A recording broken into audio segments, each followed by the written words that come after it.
चळवळीमधले आहेत. अरे त्या माणसानं 7-7 महिन्याची उसण नेले तर साखर व्हायना म्हणून पाक फेकून दिला. मुलीच्या लग्नाला पैसे दिले. लाजा वाटला पाहिजे तुम्हाला इथं सुशोभीकरण नाही करायला. प्रथमतः जय शिवराय, जय शंभूराजे, जय गोपीनाथरावजी मुंडे साहेब, संस्थापक अध्यक्ष स्मारक योद्धा बाळराजे दादा आवरे पाटील यांच्या संकल्पनेतून 12 डिसेंबर या दिवशी इथं गोपीनाथराव मुंडे साहेब यांच्या जयंतीनिमित्त आम्ही मुंडे साहेबाच्या स्मारकाची इथं स्थापना करण्यात आली. मग आज कमी असं 1-2-3 महिने झालं तरी या स्मारकाची इथं थर्मलच्या वातावरणामुळं धूळ भयंकर बसली होती. तरी इथं कुणीच अभिषेक करावं किंवा साहेबाला धुवून काढावं ही प्रतिक्रिया न केल्यामुळं मी आज स्वतः परवा दिवशी संभाजी महाराज तिथली दुग्धाभिषेक केला आणि आज इथं स्वर्गीय गोपीनाथरावजी मुंडे लोकनेते मुंडे साहेब यांच्या स्मारकाची आज दुग्धाभिषेक करण्यात आला. खरं म्हणजे समाजामध्ये सध्या जो तेढ सुरू आहे तो दूर करावा म्हणून आपण अनेक प्रयत्न करत आहात.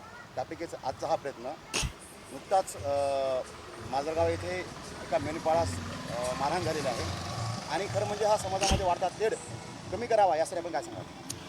जे काम कष्ट करणारा मेंढपाळ एक समाज आहे, त्या समाजावर जे मारहाण करण्यात आलेले आहे तरी ते आरोपी भले कुणीही असेल त्या आरोपीला तात्काळ पोलीसवाल्यांनी ताब्यात घेण्यात यावा व त्यांना अटक करून त्या मेंढपाळांना न्याय देण्याचा प्रयत्न करावा.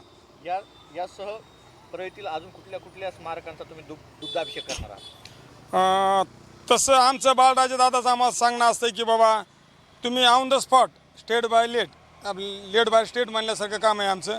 आम्हाला उद्या अभिषेकाचाच आम्ही आज संध्याकाळी सकाळी तुम्हाला सांगतो. त्याच्यामुळे मला काय म्हणजे त्यांची परमिशन आल्याशिवाय मला सांगता येणार नाही. कमी व्हावं हा सर्वांचाच उद्देश असतो, परंतु समाजामध्ये असे काही लोक असतात की जे तेढ निर्माण करतात. परंतु खरं म्हणजे आज आपण मुंडे साहेबांच्या पुतळ्याचं दुग्धाभिषेक केलेला आहे आणि आपल्यासोबत आज सर्व समाज बांधव आहे. काय सांगाल? अगदी बरोबर आहे.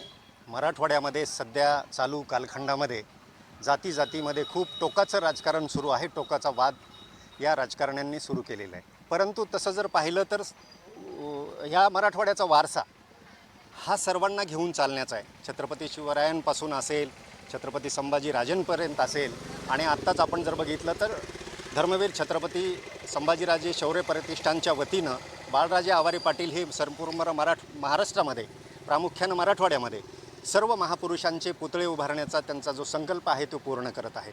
आणि त्याच्या पाठीमागे एक उद्देश असा आहे की प्रत्येक महापुरुष जे आहेत ते फक्त जातीपुरते मर्यादित नसतात. त्यांची जी विचारधारा आहे हे मानव जातीला गरजेची आहे. परंतु आज जातीमध्ये तेढ फक्त राजकीय पुढारी करतायत. तर परळीचं जर पाहिलं आपण, मराठवाड्याचं पाहिलं, बीड जिल्ह्याचं पाहिलं तर आज मराठा वंजारी समाजामध्ये खूप टोकाचा असं आपल्याला सोशल मीडियावरती वगैरे पाहायला भेटते. वादविवाद खूप भेटते. परंतु इथे मी मराठा आहे, माझ्या बाजूला मुंडेंचं घर आहे, माझ्या बाजूला कराडांचं घर आहे, माझ्या बाजूला गित्तेंचं घर आहे आणि हे आमचे पिढ्यानपिढ्याचे संबंध राहणारे आहेत. आज मी असेल नसेल, उद्या माझा मुलगा आहे, त्याच्यानंतर माझा नातू आहे. म्हणून या मराठवाड्यामध्ये हा जो तेढ निर्माण झालेला आहे ह्याच्यामध्ये सर्व समाजांनी एकत्र येऊन प्रामुख्यानं वंजारी समाज आणि मराठा समाजांनी, धनगर समाजांनी, आता जो आपला विषय झाला की त्या मेंढपाळाला मारहाण झाली तर हे का व्हावं? जरी काही क्षुल्लक कारणावरूनही ह्या गोष्टी घडत असतील परंतु त्याचा मोठा बाऊ केला जातो. राज्य लेवलला ते विषय नेले जातात आणि त्याचे भोग, त्याचे परिणाम हे सर्वसामान्य आणि गरीब कुटुंबाला ते भोगावे लागतात. राजकारणांचं राजकारण साधून निघतं. म्हणून आम्ही छोटासा हा जो प्रयत्न करत आहोत, आता आमच्याकडे सर्व, आम्ही मराठा आहोत, आम्ही वंजारी बांधव आहोत, या ठिकाणी धनगर बांधव आहोत, आम्ही सर्व ओबीसी असेल, मराठा असेल, एकीनं पुढे जाण्याचा आम्ही संकल्प करतो आहे. आणि या राजकारण्यांनी जे काही बाऊ उभा केलेला आहे तो संपला पाहिजे आणि सर्व समाज हा गुण्यागोविंदाने इथे नांदला पाहिजे, हाच आमचा उद्देश. जो उपक्रम तुम्ही सुरू केलेला आहे, नुकताच आपण काही दिवसापूर्वी छत्रपती संभाजीराजांच्या स्मारकाचा सुद्धा अभिषेक केला होता आणि आज आपण मुंडे साहेबांचा केलेला आहे. भविष्यामध्ये आपल्या माध्यमातून असे कोणते उपक्रम हाती घेतले जातील? अगदी बरोबर आहे. धर्मवीर छत्रपती संभाजीराजे प्रतिष्ठानचे संस्थापक अध्यक्ष बाळराजे आवारे पाटील यांनी जे पुतळे दिलेले आहेत, स्मारकं दिलेले आहेत, ते फक्त शिवाजी महाराजांचे नाहीत, ते फक्त संभाजी महाराजांचे नाहीत, अण्णाभाऊ साठेंचे दिलेले आहेत, डॉक्टर बाबासाहेब आंबेडकरांचे दिलेले आहेत, अहिल्यादेवींचे आहेत. आत्ता आपण जिथं उभे आहोत, आज जे दुग्धाभिषेक केला लोकनेते गोपीनाथराव मुंडे साहेबांचा आहे, तर मागेल त्याला आणि म्हणाल त्याला मागणी जशी आहे तशी स्मारकं देण्याचं बाळराजे आवारे पाटलांचं स्वप्न आहे. फक्त स्मारकं का द्यायचे? एकीकडे आपण म्हणतो की स्मारकं दिली म्हणजे विटंबना होते, जातीय तेढ निर्माण होती. अहो, पण महापुरुषांचे विचार, त्यांच्या विचारांची क्षणाक्षणाला जर विटंबना होत असेल, नाही का आपण बघतोय हा महापुरुष माझा, तो माझा, तो माझा, ज्या जातीमध्ये जन्मलेला महापुरुष आहे तोच माझा म्हणून आपण जे जातीमध्ये तेढ निर्माण ही थांबली पाहिजे. म्हणून बाळराजे आवारे पाटील मागेल त्याला स्मारक देतात आणि मागेल त्या महापुरुषांचं देतात की ते विचार हे जगले पाहिजेत, ते विचार मोठे झाले पाहिजेत आणि ते विचार हे समाजाच्या कामी आले पाहिजेत. सर, एकंदरीत पाहायला गेलं तर तुम्ही पाहत असाल वेगवेगळे सामाजिक कार्यकर्ते असतील, राजकारणी असतील, वेगवेगळ्या नेत्यांवर आरोप करतात, आरोप बेसलेस असतात, नंतर ते कुठंतरी गपसुद्धा बसतात. पण पाहायला गेलं तर यामधून मराठा ओबीसी असेल, मराठा वंजारा असेल, हे वाद सातत्यानं पाहायला मिळतो. कुठलेही आरोप करताना त्याचा मागचा पुढचा विचार न करता सामाजिक तेढ निर्माण करण्याच्या हेतून हे आरोप केले जातात. नक्कीच आपल्या प्रश्नामध्येच त्याचं उत्तर आहे. सामाजिक तेढ निर्माण करून आपली पोळी भाजून घ्यायची असते या राजकारण्यांना, मग ते कोण्याही जातीचे असोत. आणि मी तर म्हणतो या पुढाऱ्यांना, मोठ्या लोकांना, मोठ्या राजकारण्यांना साहेब जातच नसते. त्यांची जातच एकच जात असते, पद आणि पैसा. त्यांची प्रतिष्ठा वाढवण्यासाठी फक्त पद आणि पैसा पाहिजे असतो. म्हणून त्यांना सक्का भाऊ मेला तरी चालतो, नात्यातलं कोणीही मेलं तरी चालतंय, फक्त मी मोठा झालो पाहिजे, मला पद मिळालं पाहिजे, मला पैसा आला पाहिजे, ही धारणा या पुढाऱ्यांची झालेली. आम्हाला ती संपवायची आणि म्हणून हा आमचा खारुताईचा वाटा एक मुंगीपासून आम्ही हे म्हणजे प्रयत्न करतोय, छोट्यापासून मोठ्याकडे आम्ही जाण्याचा प्रयत्न करतोय. नाही, मी त्या दिवशी तुम्हाला सांगितलंच, संभाजी महाराज स्मारकाच्या तिथलं जे सुशोभीकरण आहे ते 2 महिन्यात जर इथल्या समजा सत्ताधारी असेल, नगरपालिका असेल, नगरपरिषद असेल, ह्यानं जर ती उपक्रम जर नाही हाती घेतला तर नाईलाजाने ते आम्हाला करावं लागणार आहे, मी करणार आहे. पण तीच इथल्या सत्ताधाऱ्याला शोभन असं मला वाटत नाही. आताच इथं बघितलं तुम्ही, 3 महिने झालं मुंडे साहेबात स्मारक उभा केले. तिथं आम्हाला त्यांचा अभिषेक करता वेळेस आणि दुग्ध अभिषेक करता वेळेस आम्हाला उभा टाकता येत नव्हतं. आता जिथं माझ्या गावचे दत्तात्रय हांगे हे दूध अभिषेकाला हजर होते, त्यांचा त्या एंगलहून पाय निष्ठत होता, त्यांचा जो पाय खाली गेला असता तो पाय अर्धा फाटला असता. मग तिथं जर मुंडे साहेबाच्या तिथं जर तुम्ही सुशोभीकरण करीत नसताल तर ही लज्जास्पदी मला ही गोष्ट वाटते. कारण का तो परळीमधले भले मोठमोठे ढाणे वागण येत आहेत, चळवळीमधले आहेत. अरे त्या माणसानं 7-7 महिन्याची उसण नेले तर साखर व्हायना म्हणून पाक फेकून दिला, मुलीच्या लग्नाला पैसे दिले. लाजा वाटला पाहिजे तुम्हाला इथं सुशोभीकरण नाही करायला. हां, मी जी बोलतो ती योग्य आहे, त्या माणसं सत्य कहाणी. 2014चा विषय, मुंडे साहेब विरुद्ध सुरेश अण्णा धस जी लोकसभा चालू होती, मी जिथं स्मारक बाळराजे दादा पाटलाला विनंती केली नाही तर स्मारक मी उभा करण्याचा पाठीमागाला खूप मोठा व्यत्यास आहे. तर 2014ला मी अखिल भारतीय छावाचा बीड जिल्हा संघटक होतो आणि मला परळी ते नांदेड ते माजलगाव मुंडे साहेबाच्या गाडीमध्ये मला बसण्याचा योग आला होता. आर.टी. देशमुख, मी आणि मुंडे साहेब आणि त्यांचे पी आज बी आहेत गिरडे साहेब, यांना माहिती. म्हणून त्यावेळेचे मी त्यांचे काय विचार घेतले आणि त्या विचारातून मला काय जाणवलं की मुंडे साहेब आपल्या इथं पाहिजेत. पण इथले जे आता काही बांडगुळ आहेत त्या बांडगुळांना माझी एकच विनंती, सुशोभीकरण करा. ऊस खायला पण बुडासेत खाऊ नका, सुशोभीकरण तरी करा. बस मी एवढंच बोलतो. फुले शाहू आंबेडकरांच्या महाराष्ट्रामध्ये पुरोगामी महाराष्ट्राचा चेहरा म्हणून लोकनेते स्वर्गीय गोपीनाथरावजी मुंडे साहेब हे एक संघर्ष योद्धा म्हणून या ग्रामीण मातीमध्ये जन्माला आलेले आहेत. खरं तर नात्रा या छोट्याशा खेडेगावामध्ये जन्मलेले लोकनेते गोपीनाथराव मुंडे साहेब हे बीड जिल्ह्याचे भाग्यविधाते व त्याचबरोबर बहुजनांचा चेहरा म्हणून मुंडे साहेबांनी सतत शेतकरी, कामगार, कष्टकऱ्यांसाठी त्यांनी अहोरात्र संघर्ष केला. मुंडे साहेबांचं या ठिकाणी आदर्श समोर ठेवून आपल्या एक परळीतील सर्व जनतेला, बीड जिल्ह्यातील आणि परळी वैद्यनाथाच्या नगरीमधील आम्हा सर्व मुंडे साहेबांवर प्रेम करणाऱ्या चाहत्यांना असं वाटायचं की आपल्या लोकनेत्याचं परळीमध्ये भव्य स्मारक व्हावं, ही गेल्या अनेक वर्षांची आमची मागणी होती.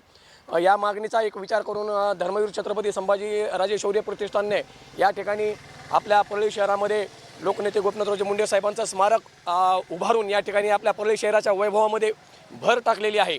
खरं तर हे एक या ठिकाणी आम्हाला आनंदानं सांगावं असं वाटतं.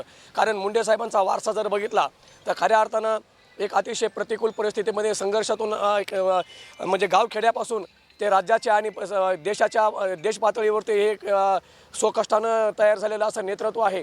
म्हणून मुंडे साहेबांनी राजकारण करत असताना कुठल्याही जाती धर्माचा किंवा कुठल्याही म्हणजे असे वैयक्तिक असा कुठलाही संकुचित विचार न करता जातीपातीच्या पलीकडे जाऊन सर्व धर्म समभावाची संकल्पना जोपासून मुंडे साहेबांनी एक म्हणजे सर्व धर्म समभावाचं राजकारण केलं. अशा या लोकनेत्याला आज या ठिकाणी आम्ही दुग्धाभिषेक करून खऱ्या अर्थानं एका दुग्धाभिषेक केलेला आहे आम्ही. आणि मुंडे साहेबांचं या ठिकाणी निश्चितच आम्ही नाव जोपर्यंत सूर्यचंद्र असेल तोपर्यंत मुंडे साहेबांचं नाव या ठिकाणी आम्ही अजरामर ठेवण्यासाठी मुंडे साहेबांवर प्रेम करणारे आम्ही एक चाहते म्हणून या ठिकाणी मुंडे साहेबांचे कार्यकर्ते म्हणून आम्ही आयुष्यभर या ठिकाणी एक प्रयत्न करू एवढंच या ठिकाणी सांगतो. आणि लवकरात लवकर या मुंडे साहेबांच्या पुतळ्याचं सुशोभीकरण व्हावं यासाठी देखील आम्ही प्रयत्न करणार आहोत.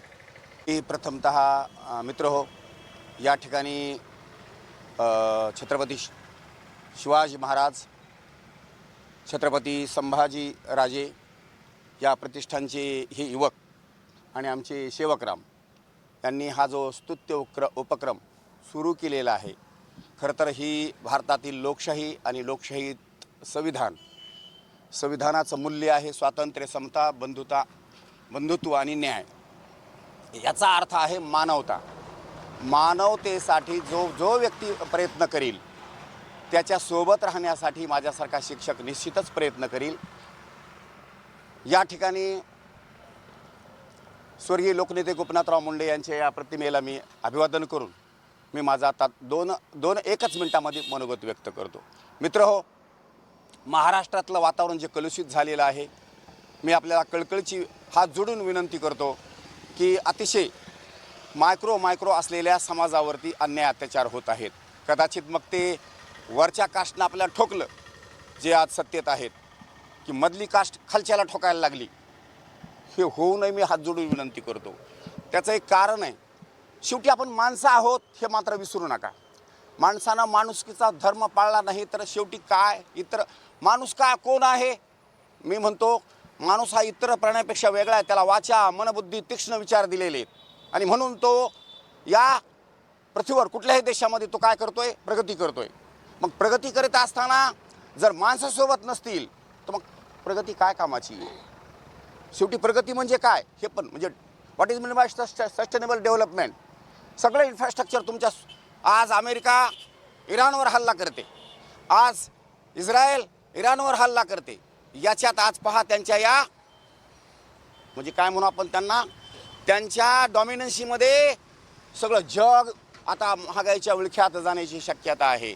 म्हणून हा आपल्या बीड जिल्ह्यातला हा जो स्तुत्य असा उपक्रम सेवकराम आणि आमच्या या मित्रांनी केलेला आहे, त्यांना मी रक्ताच्या शेवटच्या थेंबापर्यंत साथ देईल. त्याला एक कारण आहे मित्र हो, त्याला एक कारण आहे. सर्व समाज एकत्रित येऊन काम केल्याशिवाय मी आत्ताच अंत्यविधीहून आलो मित्र हो. मला वाटलं काय चालू आहे नेमकं. आमचे उपसचिव नारायण कराड यांचे श्रीकृष्णांना कराड वारलेले आहेत आणि त्या ठिकाणी अंत्यविधीहून आलो. माझ्या गावात साबळे कोडगावामध्ये साबळे माझ्या पुढं होऊन सगळे तू थांब रे म्हणले, तू आता परळीत राहतोस. अंत्यविधीचं सगळं ते सामान बांधू लागले. मला एकच सांगायचं आहे, कुठलीच गोष्ट एक 18 पगड समाज एकत्रित काम करत असताना त्यांचे जे दुःख आहेत तुम्हाला कळणार नाहीत. जे पेटवणी करतात त्यांना ते कळत नसतात. आग लावून ते मोकळे होतात. त्यांना काहीतरी ते पाहिजे असतं आणि ते पाहिजेतूनच हे आवाज निर्माण झालेला आहे. कुणीही कुणाच्या अधिकाऱ्यांना कर्मचाऱ्यांना लक्ष करू नका. आजच 2-3 घटना घडलेल्या आहेत. सिरसाळ्याची घटना असेल, तिकडं त्या गेवराईमध्ये पाटील PSI यांच्यावरची घटना असेल. मी हात जोडून विनंती करतो, एक अधिकारी घडण्यासाठी त्या कुटुंबाला जी यातना कष्ट सहन करावे लागलेले असतात ते तुम्हा आम्हाला कळणार नाहीत. म्हणून मराठा समाजाचा अधिकारी असू द्या, मायक्रो धनगर हाटकर OBC समाजाचा अधिकारी असू द्या, कुठल्याही अधिकाऱ्याला तुम्ही टॉर्चर करू नका. त्याला कारण काय? एखादा जर भ्रष्टाचार करीत असेल त्याला मी पाठीशी घाला असं कदापि म्हणणार नाही. भ्रष्टाचार तर आता कणाकणात लोकांच्या शिरला हो. तुकाराम मुंडे एक टाईप शिल्लक राहिला. आमचा तुकाराम त्या काळात मी मारून पोत्यात घालून मारला आणि ते स्वर्गात गेला म्हणून सांगितलं गेलं. असेच अनेक स्वर्गात घालणं सुरू झालेलं आहे. म्हणून मी विनंती करतो की माणसानं माणुसकी सांभाळावी. मी जास्तीचा अधिक या ठिकाणी बोलणार नाही. यांचा स्तुत्य उपक्रम आहे, सेवकरामजीचा स्तुत्य उपक्रम आहे आणि वकील साहेबाचा सुद्धा स्तुत्य उपक्रम आहे. परळीतून सुरुवात झाली याचा मला सार्थ अभिमान आहे. आपणही आपणही बोलत असताना सर्वांना विनंती करतो की आपली तीक्ष्ण विचार वाचा मनबुद्धी जरी असली तरी आपल्यामध्ये सर्वांना घेऊन जाण्याची सोबत आपण शब्द सामर्थ्य ठेवू. त्याला एक कारण आहे मित्र हो, जे कोणी इथले पुढारी असतील त्यांनीही या ठिकाणचं सुशोभीकरण करावं. राजे संभाजी महाराजांच्या ठिकाणचं सुशोभीकरण करावं. पुतळ्यात छत्रपती शिवाजी महाराज तर मी सांगतो माझ्या कणाकणामध्ये रक्तामध्ये सुद्धा आहेत. त्याचं एक कारण आहे, छत्रपती शिवाजी महाराजांनी याच महाराष्ट्रामध्ये रयतेचं राज्य निर्माण केलं. म्हणून तर त्यांना आपले महात्मा फुले कुळवाडी भूषण म्हटले. 18 पगड या शब्दाचा अर्थच आपल्या युवकांना कळालेला नाही. या बाजूला 9 समाजाचे प्रति शिवाजी, या बाजूला 9 प्रति शिवाजी त्यांनी तयार केले आणि ते 9 प्रति शिवाजी छत्रपती शिवाजी महाराजांसाठी मरण्यासाठी तयार असायचे नव्हे. ते काहींनी बलिदान दिलं म्हणून छत्रपती शिवाजी महाराज या महाराष्ट्रामध्ये स्वराज्य निर्माण करू शकले आणि साम्राज्य निर्माण करू शकले. इथंच मी थांबतो.